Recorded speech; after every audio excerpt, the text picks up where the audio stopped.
그 김현석 독립기념관장 뽑을 때 이렇게 뽑았군요. 그러니까 서류 심사에서 1위를 했다고 쳐요.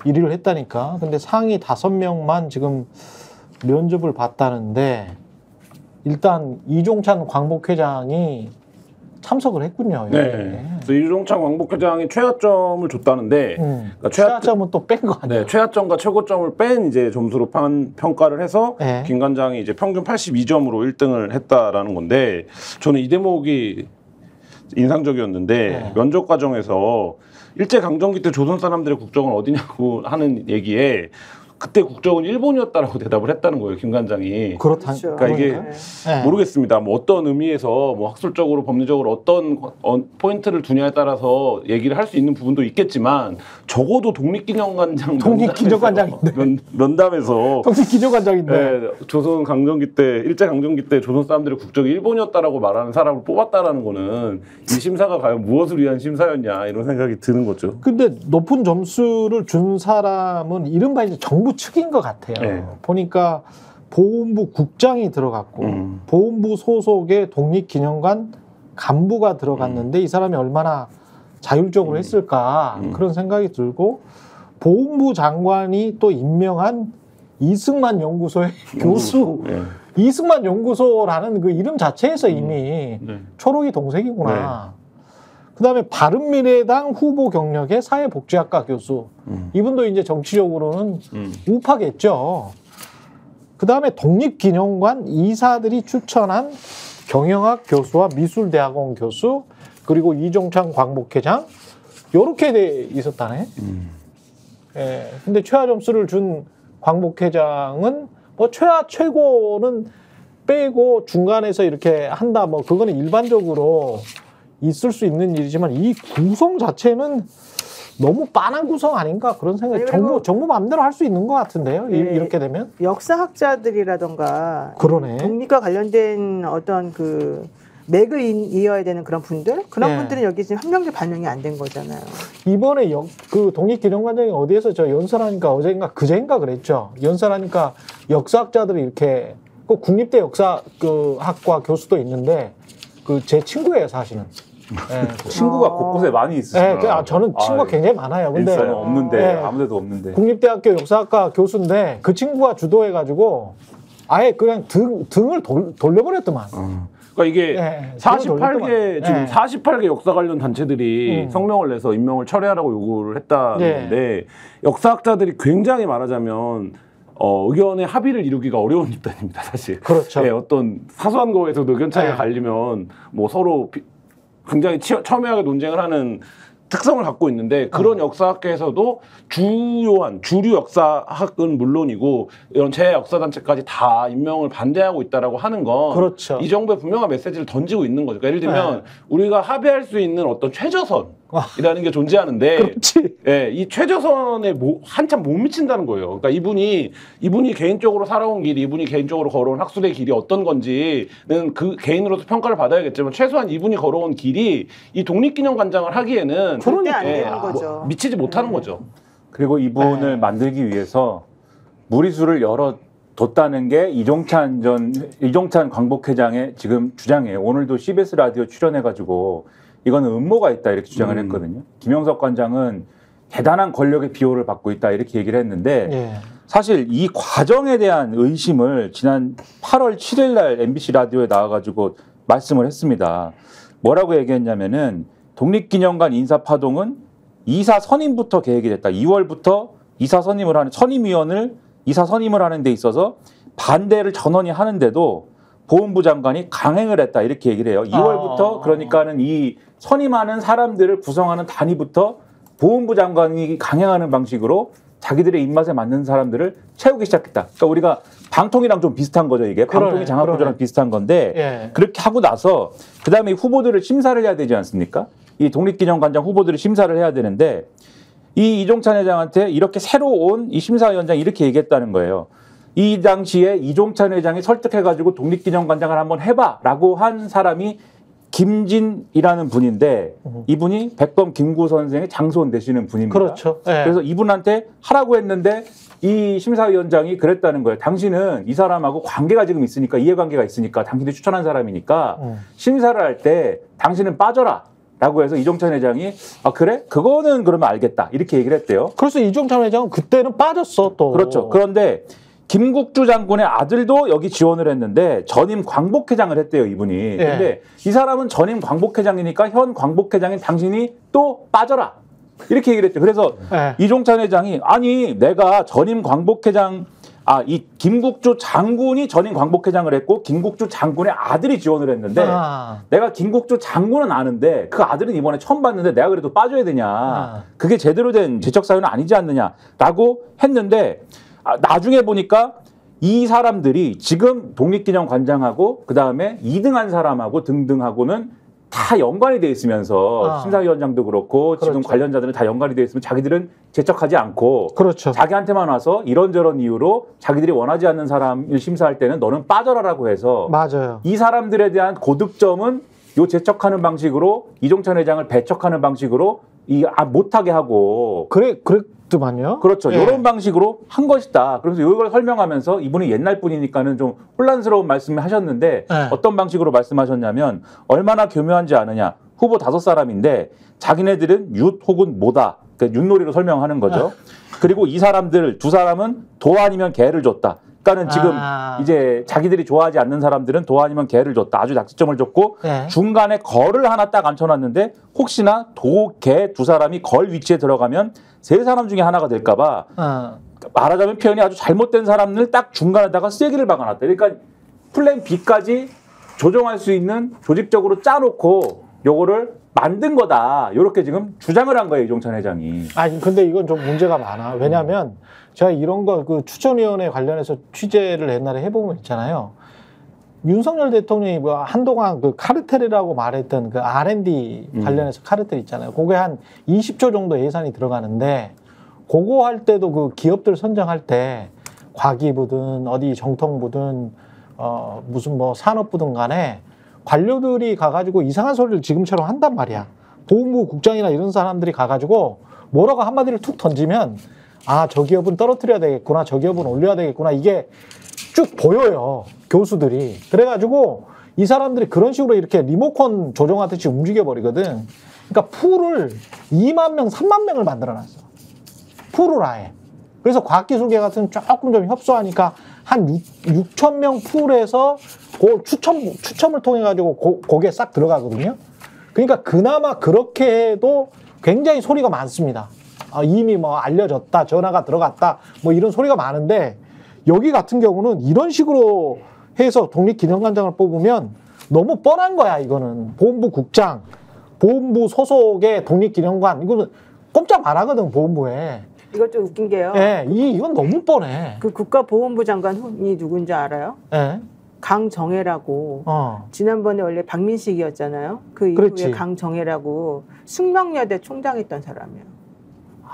그 숙명여대 총장 누구 같지? 그 숙명여대 저기 총장했던 논문 심사 제대로 안 한 사람? 제대로 안 한 그 사람인 것 같아. 이 사람이 그때 근데 이 사람의 근데 자격은 그때 당시 보훈부 장관으로서는 괜찮았어요. 왜냐하면 국가 유공자 자녀이고. 그러니까 진짜 철저히 챙겨주는구나. 네, 시할아버지 등이 뭐 그 독립운동가였다라고 이제 주장을 해요. 네. 근데 문제는 이 사람이 그 손자 며느리이고 이 사람이 그 독립운동가의 손자 며느리로서 혹은 참전 용사의 딸로서 어떤 행동을 했느냐를 이제 봐야 되잖아요. 그렇죠. 근데 이 사람이 숙명여대 총장하면서 결과적으로는 김건희 여사 라인하고 좀 관련이 있었다라고 좀 보여지는 그런 부분이거든요. 그러네.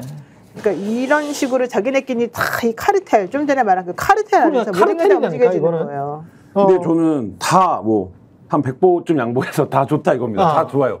근데 왜 독립기념관장을 이렇게 하냐는 거예요. 그러니까 저는 그 이유를 모르겠어요. 그러니까 예를 들면 폼이 나잖아. 그러니까 뭐 독립기념관장은 국가적이잖아. 이거는 폼이 나지. 근데 이승만 연구소 소장, 이승만 기념공원 지금 짓는다고 하잖아요. 서울 용산에. 미쳤어. 예? 용산 청사 바로 앞에다 짓는 다음에 네. 국립공원에 용산 공원에 거기에 이승만 공원 지으시면 2027년도에 완공이 된다는데 거기 기념관장 하시면 돼요. 이분은 김영석 씨는 딱 커리어가 보니까 그 정도 커리어야. 근데 이분이 국가적인 어떤 독립기념관장 하기는 좀 아니지. 그 뭐 말씀하시는데 이승만 그걸 네. 왜 만드는 거예요, 도대체가? 왜 이렇게 이승만에 목매달아는 거예요, 도대체? 이승만하고 무슨 관계예요, 이 집에? 이 씨예요? 아니잖아. 아니지. 근데 왜 이러는 네. 거예요, 지금? 어? 이 절차적인 의심스러운 부분을 한 가지 말씀드리고 이제 그 부분도 말씀드리면 예. 절차적으로 웃긴 얘기를 오늘 한국일보도 일면에 썼는데 예. 이게 채점표를 보니까 면접 심사를 하면서 0점 처리한 대목이 많대요. 그러니까는 어느 심사위원이 어떤 후보를 채점을 했는데 빵점 나온 사례들이 있다는 거예요. 예. 근데 그러니까 임원추천위원회에서 위원 3명이 후보 4명에게 준 점수가 채점표에 0점으로 표기가 됐는데 자기가 0점으로 쓰지 않았을 거 아닙니까? 그렇죠. 요거는 제척이 된 것 같다라는 게 한국일보의 생각이에요. 근데 즉 이 후보하고 당신은 이해관계가 있으니까 당신이 심사에서 빠져. 라고 해서 빵점 처리된 거 아니냐. 그래서 빵점 처리된 것 자체가 지금 집계에 들어간 건 아니지만 아마도 예를 들면은 지금 뭐 경영학과 교수, 미술대학원 교수 이런 사람들이 있는데 예. 이런 사람들이 이제 독립기념관 이사들이 추천한 사람들인데 이 사람들이 예를 들면은 김영석 관장을 자칫 점수를 잘못 주면 김영석이 아닌 다른 사람이 될 수도 있는 거잖아요. 자기들 마음에 드는 사람이라고 그렇죠. 할지라도. 그렇죠. 만약에 의도하고 있었다면. 그렇죠. 김영석을 반드시 만들고 싶은데 막 1점 차이로 막 빗나갈 수도 있는 거잖아요. 그럴 경우를 방지하기 위해서 최대한 이해관계다라고 우길 수 있으면 자기들이 완벽히 통제할 수 있는 그런 사람들 외에는 이거는 빼, 저거는 빼 해가지고 조정한 거 아니냐는 의심이 드는 그러한 채점표다라는 뉘앙스의 기사. 요게 이제 한국일보 기사 내용이고 여기 플러스 해가지고 아까 이제 왜 이제 독립기념관장에 이 사람이 가야 되느냐를 말씀하셨잖아요. 오늘 이종찬 회장이 의심하는 거는 독립기념관에는 예를 들면 그동안의 독립운동과 관련된 여러 가지 연구 자료라든가 성과라든가 이런 것들이 많이 이제 축적이 돼 있고 뭐 이런 것들이 잘 이제 대중들에게 홍보할 수 있는 방식으로 잘 정리가 되어 있을 텐데 이 내용을 바꾸려고 하는 거 아니냐. 그래서 이승만이 독립운동을 했고 뭐 자기들이 좋아하는 방식이 있거든요. 그렇죠. 이런 방식으로 다 바꾸는 사업을 진행을 하는 거고 그리고 전시관이나 이런 거를 그렇죠. 그리고 최근에 이제 이 자리에서도 다룬 바 있는데 뭐 책을 낸다는 거 아니에요? 김구는 테러리스트다 뭐 이런 책. 그다음에 또 뭐 KBS에서는 이승만 다큐멘터리 완성도가 아주 낮아가지고 독립영화로 인정받지도 못한 그러한 다큐멘터리 틀어버린다는 거 아닙니까? 그러니까 이런 것들이 이 이종찬 회장이 보기에는 큰 어떤 음모의 어떤 한 조류이다. 그래서 이런 것을 나는 그냥 넘어갈 수가 없다라고 주장을 하고 있어요. 그래서 그러니까. 그 퍼즐 중에 하나가 이 김영석 독립기념관장이다라고 생각을 하고 있다. 지금 이종찬 이 사람이 회장은. 그래서 아침에 인터뷰를 했잖아요. 이종찬 회장이 예. 거대한 음모를 밝혀내겠다. 이게 지금 작업을 진행 중인 것으로 보이는데 친일파 판을 만들려는 것으로 보인다. 이 판은 제대로 다 뒤집어 엎어가지고 새롭게 만들어내지 않으면은 이 음모를 밝혀내기 어려우니 내가 여기 한번 마중물이 되겠다는데 이런 얘기인 것이거든요. 우리가 헌법 전문에도 3.1 운동 계승해서 상해 임시정부 그게 적통이다. 우리의 법통이다. 그 법통을 이어온다. 뭐 이게 있잖아요. 근데 이 헌법 전문에 반하는 것 같은 행동을 이렇게 계속하면 언론 자유도 마찬가지입니다. 방송통신위원회 행태도 마찬가지고 이게 지금 꼭 법적으로만 그 검사들이 이렇게 사람들 재단하듯이 이렇게 짜잘짜잘하게 그럴 게 아니고 윤석열 대통령 탄핵 사유가 이게 충분히 되지 않아요?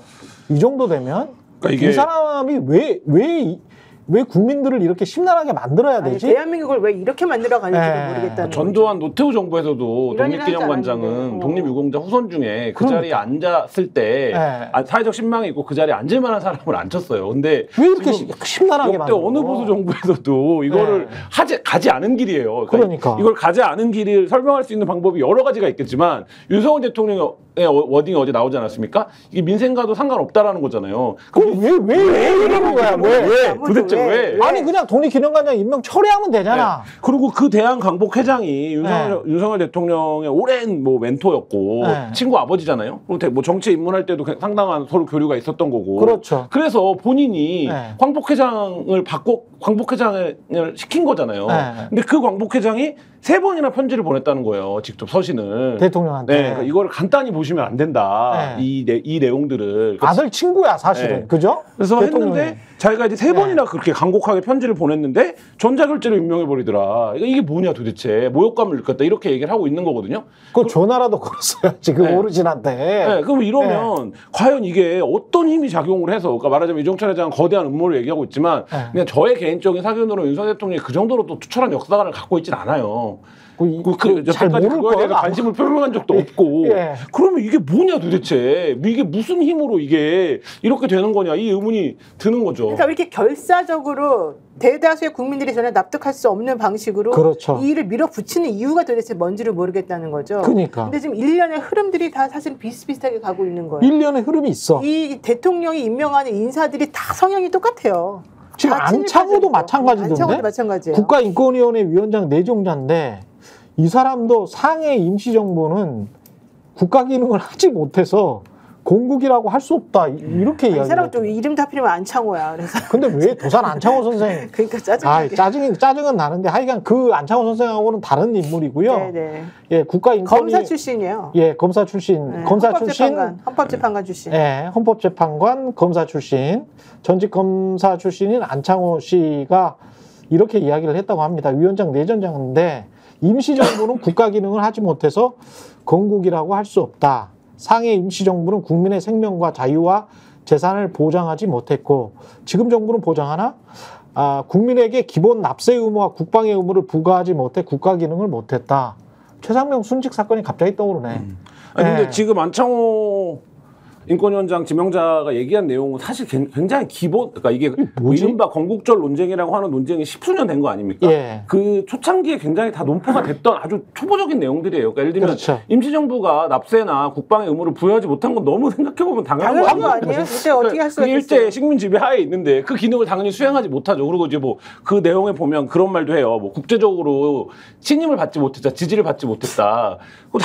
굉장히 그걸 받기 위해서 노력을 했지만 당시에 제국주의 열강들이 그걸 못하게 했던 거 아닙니까? 네. 이해관계 속에서 뭐 그런 것들이 다 놓여져 있는 상황들인데. 아니 그나마 카이로 회담 때 장개석이 그 이야기 했잖아. 그렇죠. 그것도 뭐 그런 부분도 있고. 네, 43년에. 그럼 그거 김구의 노력이지 누구의 노력이야 그게. 그 추종하는 이승만 대통령 6.25 전쟁 때 다리 끄는 거 아닙니까? 그렇지. 국민들 비난가고 있는데. 네. 그러니까 사실 이게 뭐라 그럴까요? 그러니까 굉장히 좀 퇴행적인 논쟁을 지금 하고 있다. 이거야말로 윤석열 대통령이 말씀하신 민생과 아무 상관이 없는 인사들이 아니 이런 식으로 따지면 프랑스 레지스탕스는 뭐야?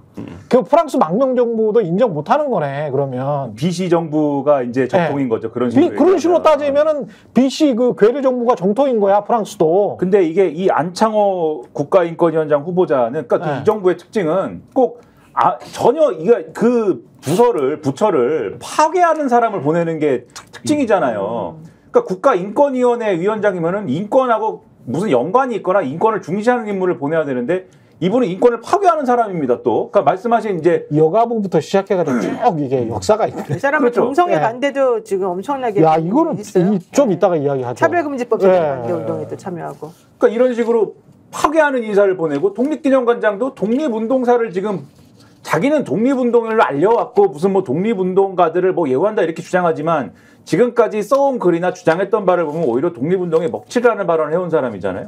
이런 사람을 독립기념관장으로 보내서 독립기념관을 파괴하고 파괴자들이네. 진짜. 나라를 전부 다. 파괴하려고 그럽니다. 이 정권은. 저는 왜 그런지 모르겠네요. 김문수, 이진숙 뭐 지금 이 독립기념관장, 국가인권위원장을 보면서 앞으로 인사 검증을 청문회를 할 때 유튜브 아이디를 제출해야 돼요. 그래서 어떤 유튜브를 보고 있는지 알고리즘 추적을 해야 된다 이제. 그러니까 어떤 공통점이 있는가 생각해 보면 그냥 겉으로 드러난 뭐 내밀한 인적 관계가 어떻게 되는지는 모르겠습니다만 드러나면 그냥 극우 유튜버들이에요. 사실 지금 우리가 통상적인 그러니까 그렇죠. 합리적인 상식으로 얘기하면 인식 자체가. 네, 인식 자체가 극우 유튜버 수준이고 하고 있다는 발언들도 대단한 무슨 논리적 근거나 법리적 근거 속에서 얘기하고 있는 게 없어요. 아니라 사실 우리가 통상적으로 다 익히 들어와서 알고 있던 그런 내용들이에요. 관련해서 안창호 국가위원회 위원장 내정자의 에이즈 관련 발언은 이거 80년대 나왔던 발언이거든요. 네. 예, 동성애와 에이즈와 관련된 이 발언은 뭐 차별금지법이 도입되면 에이즈, 항문암, 간염 같은 질병 확산을 가져올 수 있다고 책에서 주장을 했다는데 이거는 보건학과 교수들이 웃을 것 같은데 이거는. 이게 80년대 말씀하신 대로 80년대 의학적 수준이고 네. 지금 이게 유통되는 채널들이 이른바 이제 말하자면 뭐 극우 기독교 채널들을 중심으로 해서 이 차별금지법이라든지 동성애 문제에 필요 이상의 공포나 그러니까. 혐오를 갖고 있는 사람들이 주로 하는 얘기들이에요. 그 낙인 찍기 해가지고 이거 하지 말라고 하는 거거든 지금. 그러니까 이들이 네. 그렇게 좋아하는 미국의 네. 미국 질병통제예방센터. 근데 이들은 또 미국만 좋아하고 질병통제예방센터를 안 좋아하기도 하는데 예. 질병통제예방센터가 HIV 낙인, 동성애 혐오, 차별, 빈곤 등의 사회 구조적 문제가 건강에 영향을 미치고 불평등을 유발한다라고 이런 보고 말 있어요. 하지 말라는 거야. 그렇죠. 이런 얘기를 함으로써 오히려 이 건강에 악영향을 미치게 그렇죠. 된다. 이렇게 주장하고 있지 않습니까? 그러니까 뭐 하나 맞는 게 없고 더군다나 이분은 이제 또 이제 구독자분들도 그렇고 여기 있는 최경영 기자님도 그렇고 이 부분은 이제 좀 이제 여러모로 유감이 있으실 만한 부분인데 예. 이분은 이제 굉장히 독실한 기독교 신자예요 또. 예. 헌법재판관 재직 당시 박근혜 전 대통령의 탄핵 결정문에서까지 성경을 인용할 정도로 독실한 기독교 신자이다. 네, 저도 기독교 신자예요. 그렇죠. 예. 근데 대부분의 대다수의 상식적인 기독교 신자들은 이 신의 논리, 교회의 논리는 교회의 법은 교회에서 하는 것이고 예. 사회의 법은 또 사회에서 다루는 거 아닙니까? 예. 교회의 법을 사회에 와서 적용하지 않잖아요. 근데 이분은 교회의 법을 사회에다가 적용하려고 하고 그러면 어떻게 되느냐? 인권 문제를 종교의 잣대로 보게 되지 않습니까? 지금 전형적으로 그런 증상을 보이고 있는 분이거든요, 사실. 그런 증상. 근데 그런 분을 인권위원장으로 지금 보내겠다고 하는 게 윤석열 정부다. 인권위 앞에 가면 현수막을 걸어놓고 이런 주장을 하는 분들이 많아요. 근데 그런 교회가 사람을 지금 인권위원장이 안 치는 거예요. 중세교회가 마녀 사냥을 했거든요. 중세교회가 마녀 사냥을 하고 그것 때문에 뭐 기독교에서도 혁명이 일어나고 야 이렇게 하면 안 된다라고 해서 그 루터의 혁명이 일어났지 않습니까? 종교개혁이 일어나고 그랬었는데 이분 아니 성경에 뭐 남성과 여성 이런 이야기가 있긴 있습니다만은 또 성경적으로만 이야기를 하면 야, 이 하나님이 토지에 관해서도 이야기하신 게 있어요. 그건 다 내 거니까. 하나님 거니까. 니들 거 아니야. 예? 그 다음에 여성은 금부치 같은 거 이런 거 붙이고, 예? 붙이고 교회 들어오지 마. 금부치 이런 거 장식하지 마. 이런 게 있거든요. 그러니까 문화적인 것들이랄지 뭐 이런 것들이 있어요. 근데 그런 것들은 쏙 빼놓고 왜 한 2번 정도 나올 것 같은데 동성애와 관련된 언급이 그런 것만 이야기를 하는지 그리고 이거는 사실 카톨릭이나 뭐 교황이 바뀔 때마다 논쟁이 되고 있잖아요 종교적으로. 그래서 이거를 안에서 특히 인권위 위원장 하는 사람이 특히 교황 같은 경우는 지금 현재 프란치스코 교황 같은 경우는 동성애자와 관련해서 기자들한테 그런 이야기를 한 적이 있습니다 이미. 아니 동성애자인데 예수님을 믿는 사람이 천국으로 가면 예수님이 하나님이 야 너는 동성애자니까 천국 오지 마 지옥 가 이러시겠냐? 생각을 해봐라. 그러시겠어? 이렇게 기자들한테 질문을 하면서 깨우쳐 준 적이 있어요. 2013년인가 그래. 프란치스코 교황이. 제가 이런 말까지 해야 됩니까?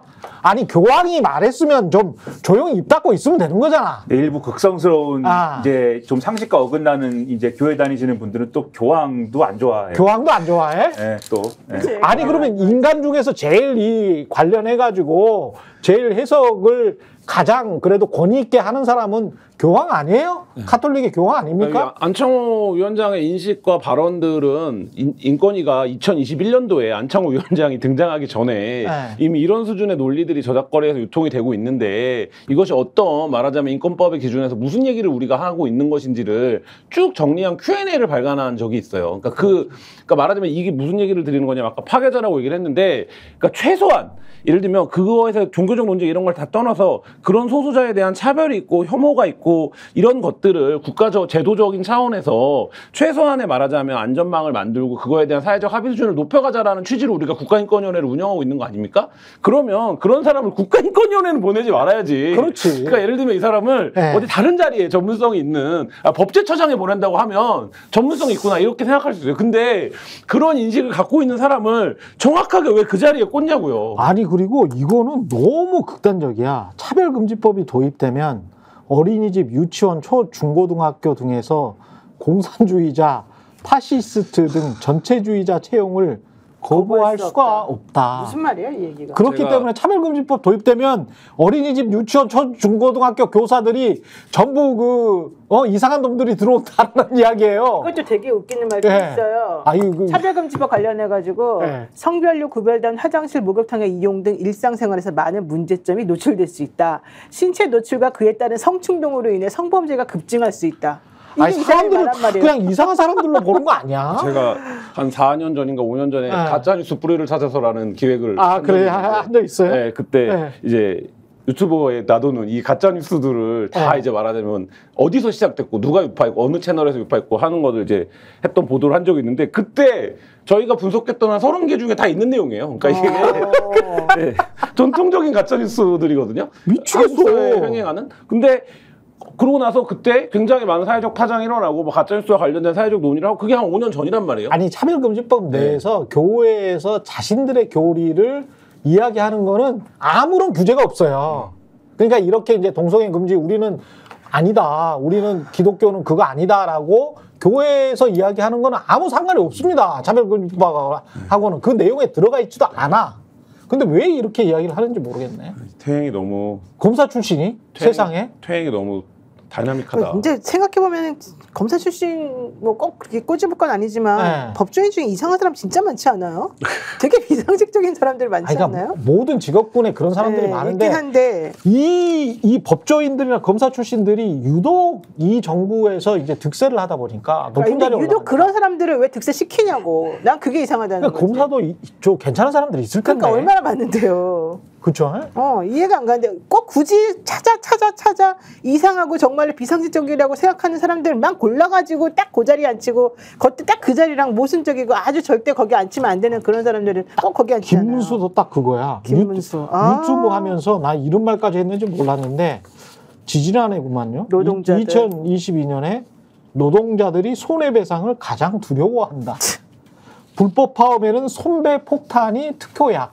아니 이 사람이 경산의회 위원장이라는 게 맞아요? 이런 말을 그러면서 이제 노동부 장관 하니까 노동부 장관이 이럴 수가 있나 근데? 정경련 대표 아니에요? 정경련 대표는 이럴 수 있는데. 정경련 대표도 이렇게는 얘기 안 해요.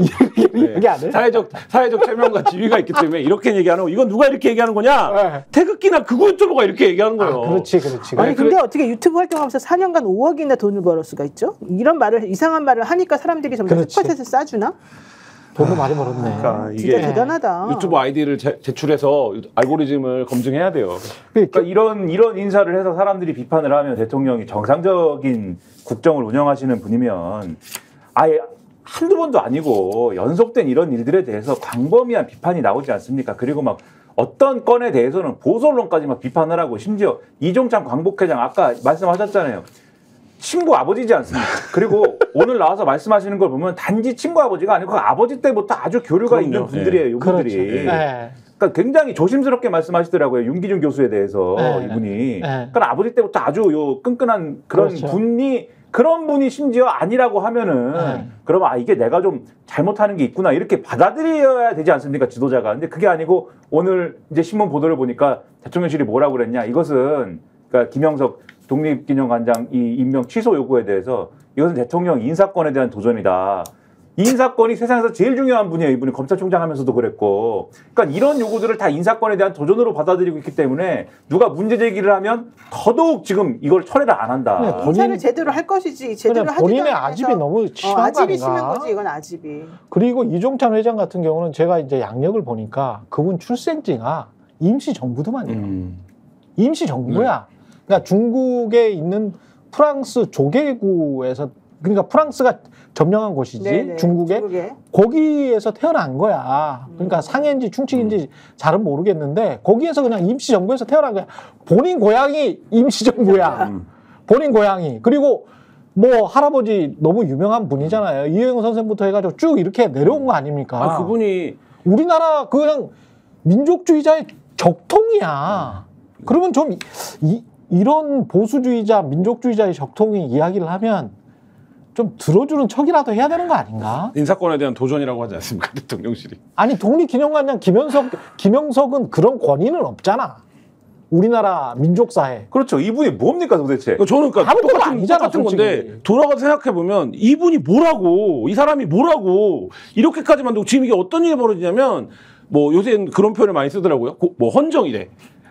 광복절 경축식을 못 하게 됐어요. 이런 네. 적이 그러니까 정부가 광복절 경축식을 못 치르는 거는 87년도 이후 처음이라는 거죠. 정부가 노출할 수 있는 최고의 무능 최악의 무능 아닙니까? 그러니까. 근데 왜 이 사람이 뭐라고 이 사람 하나 때문에 광복회랑 이렇게 척을 지고 경축식을 제대로 못하는 어제 그래서 보훈부 장관부터 대통령 비서실장까지 나서서 광복회장한테 제발 좀 참석해 주시면 안 됩니까 했는데 이종철이 노한 거잖아요. 네. 그러니까 왜 이렇게 만드냐는 거예요. 이 사람이 뭐라고? 심지어 제발 좀 참석해 주십시오라고 하면서 와서 뭐 절을 하고 뭐 이러해도 모자랄 판에 그렇게 얘기하면서 뒤로는 또 뭐라고 얘기합니까? 아, 이종찬 회장이 자기가 민사람이 지금 독립기념관장이 안 돼가지고 서운하신가 봐. 이 얘기를 하면서 지금 김영석 관장은 또 라디오 인터뷰나 이런 데서 뭐라고 합니까? 지금 나를 쫓아내려고 하는 어떤 음모가 있는 거 아닌가? 이런 식으로 얘기를 하잖아요.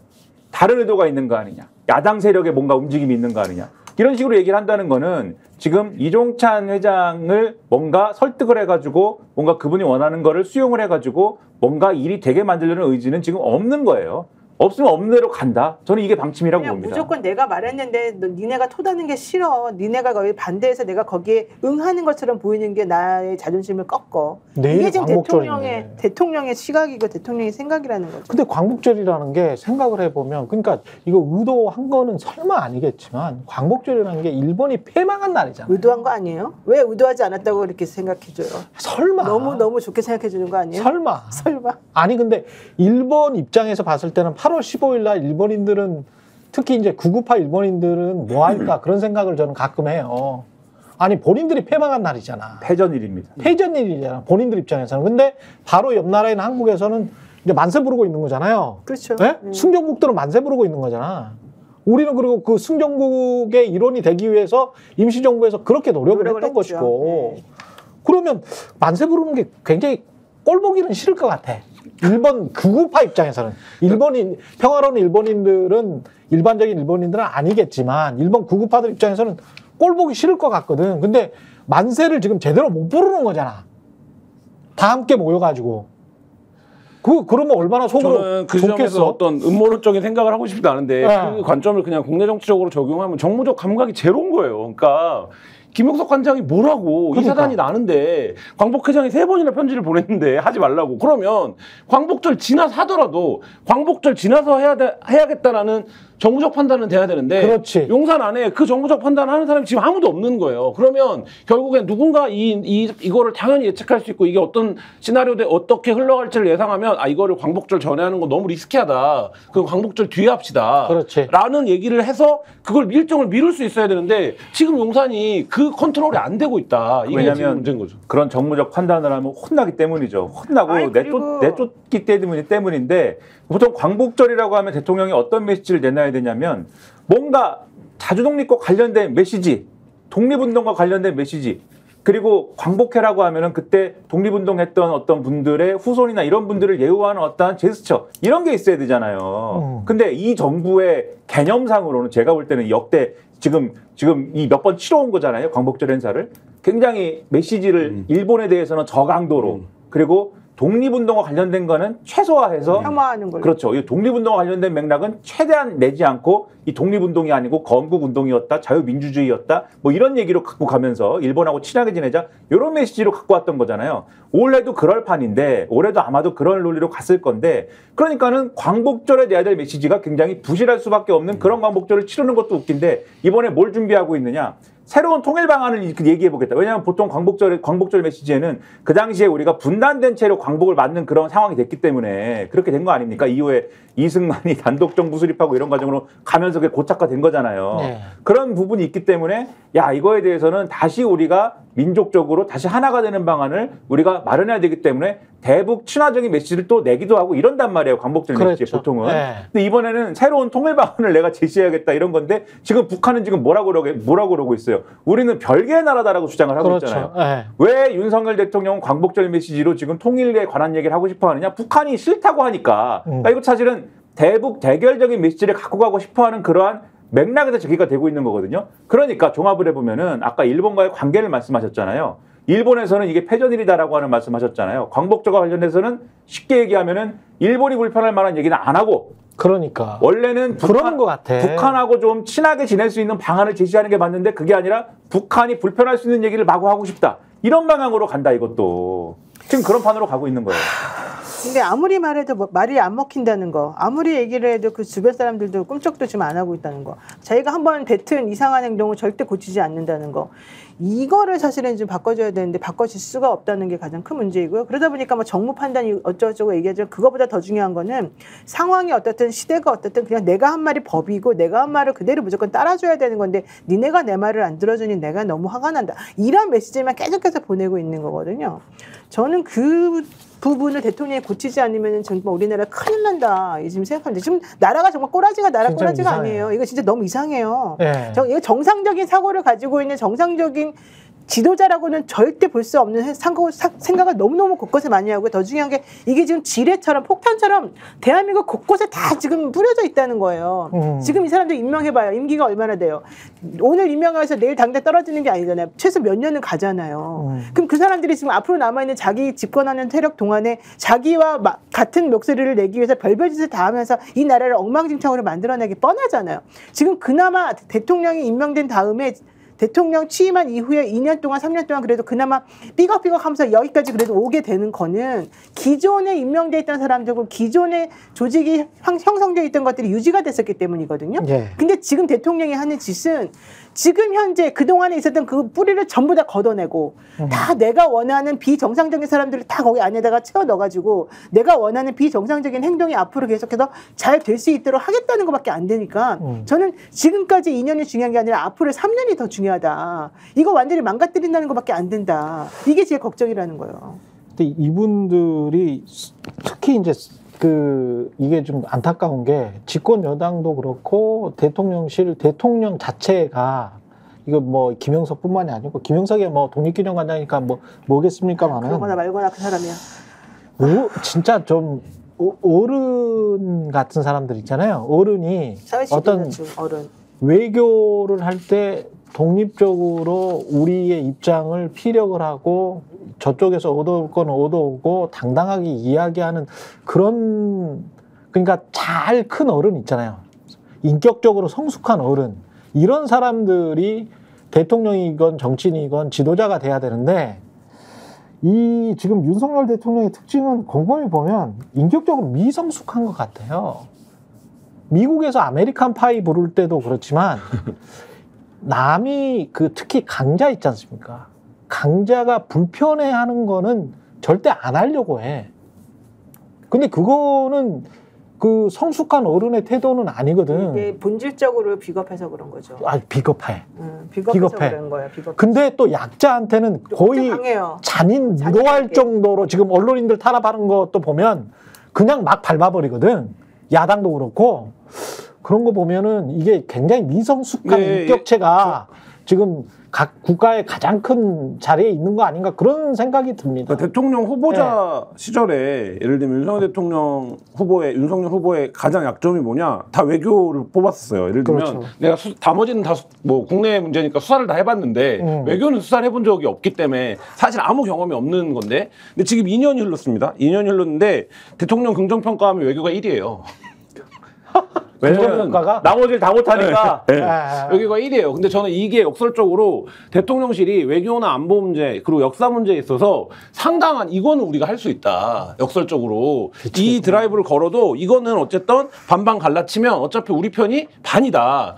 이거에 대해서 좀 도단적인 인식을 갖게 된 게 아닌가 이런 생각이 듭니다. 저희가 얘기할 때 오셔가지고 라이브로 관전하시기 바랍니다. 반드시 주변 사람들 데리고 오시기 바랍니다. 구독, 좋아요, 알림 설정 해주시기 바랍니다. 좀 살려주십시오, 저 좀.